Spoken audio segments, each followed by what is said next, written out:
একটা লোক বলছে উদ্বাস্তু হয়নি, ত্রিপুরা থেকে নাকি কেউ যায়নি, উনি এসে দেখে যান এইসব বলছেন। উনি 10,000 টিচারের চাকরি খেয়েছেন।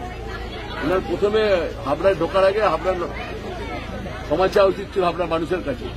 ত্রিপুরা মডেল, ত্রিপুরা হল মাফিয়া রাজ, ত্রিপুরা হল তোলাবাজি রাজ্য, আর ত্রিপুরায় অধিকাংশ মানুষ খেতে পায় না, একবেলা খায় একবেলা খায় না। ত্রিপুরায় শেষ করে দিয়েছে।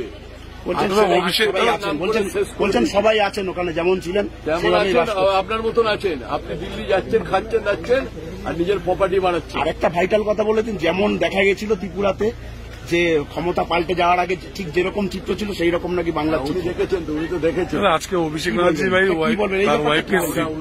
এই ব্যাপারটা কি বলবেন? উনি নাকি একই রকম দেখতে। বললাম ত্রিপুরা, আপনাকে বললাম ত্রিপুরাকে মাফিয়া রাজ, ত্রিপুরার চোরের রাজ।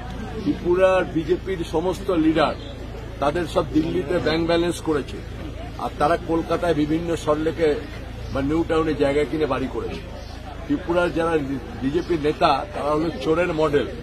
ভারতবর্ষে যে চোরের মডেল হয়, এই চোরের মডেল। এরা যেন বেশি কথা না বলে।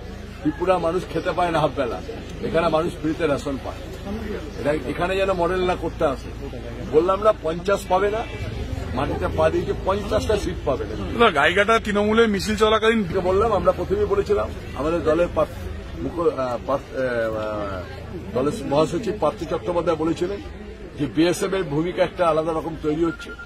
বিএসএফ কাল মমতা ব্যানার্জির ছবি ছেড়ে ফেলে দিয়েছে, তৃণমূলের পতাকা ফেলে দিয়েছে, 20 জন ছেলেকে আক্রান্ত করেছে। আমরা এফআইআর করেছি।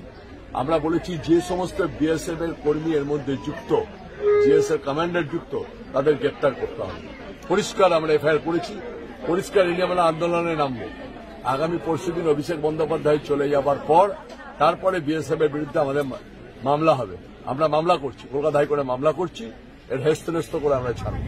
বিএসএফ কে ব্যবহার করা ভারতবর্ষের ইতিহাসে কেউ কোনোদিন ব্যবহার করেনি। নরেন্দ্র মোদী আর অমিত শাহ ভারতবর্ষটাকে শেষ করছে। আপনাদের আশঙ্কাটাই তাহলে সত্যি হয়ে গেল। একদম ব্যবহার করছে।